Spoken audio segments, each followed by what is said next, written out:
Phil here at NAMM 2015, and I'm with Flavius from Novation. Hello Flavius, how's it going? Very, very good. We got a new toy here, but it's not a toy, is it? It's a serious instrument. Let's talk about the Launchpad Pro. Let's have a look. So the Launchpad Pro, this is an improvement on our very successful original Launchpad product. The original Launchpad was made to be plug and play with Ableton Live. The Launchpad Pro gives you a lot more functionality because you're not just tied to the Ableton Live ecosystem. You actually have breakout cables for MIDI in and MIDI out, so you can control external MIDI hardware directly from the Launchpad without using a computer at all. So that's a major improvement there. Some other things that we'll notice, now depending on if you've used a previous Launchpad or not, there's some really nice workflow enhancements that help you kind of focus on creating while allowing you to control different aspects.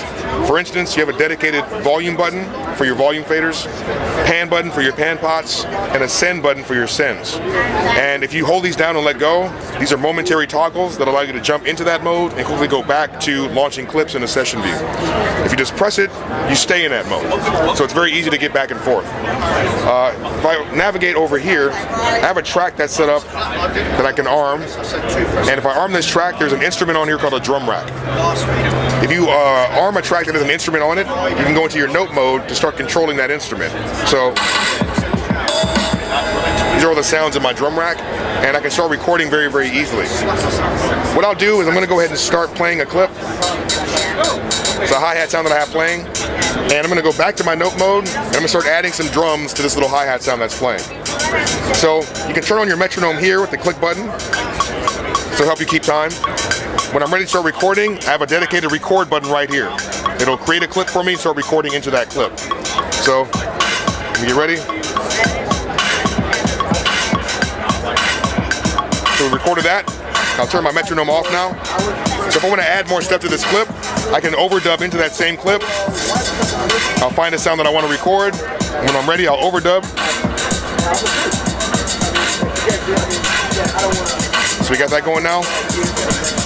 I go back to my session mode. I will arm my second MIDI track here. This track has a synth on it, okay? And I want to program this synth. So I'll have my record arm button. I will arm that second track.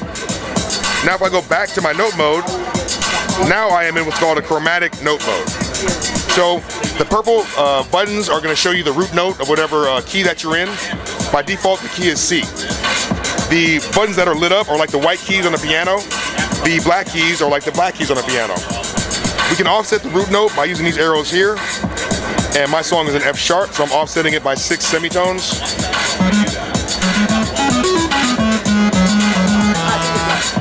So it's really easy to play because your root note starts here, you go 4 across, and then up. So it's almost like playing a guitar in a way. So I'm going to record a little pattern here.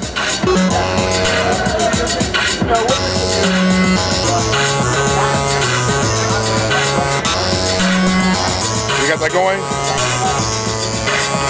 I'm going to turn it down a little bit. I'll go to my volume page here. That's turned down a bit. I'll go into my sends here, and I'm going to add a bit of delay. All right. Now if I go to my first track here, I'm going to arm this one. Now with this track, I'm actually going to be controlling my Mini Nova synth that's over here. I'll send MIDI out of here to control this synth. So if I go to my external MIDI note mode, now I have the same chromatic note mode, but I'm controlling a different piece of gear.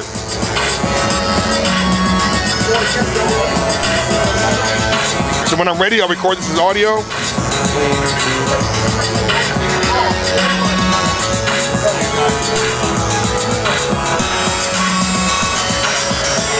All right, so we have that as audio now.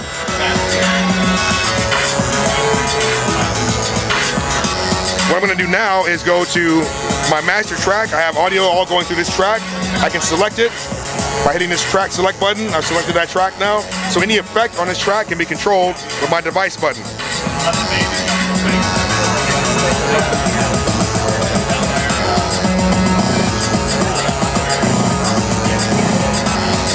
Now this last row here will control the pitch of what's repeating. And all of our fader behavior is velocity sensitive. So what that means is if I touch this hard, it jumps. If I touch it lightly, it'll fade.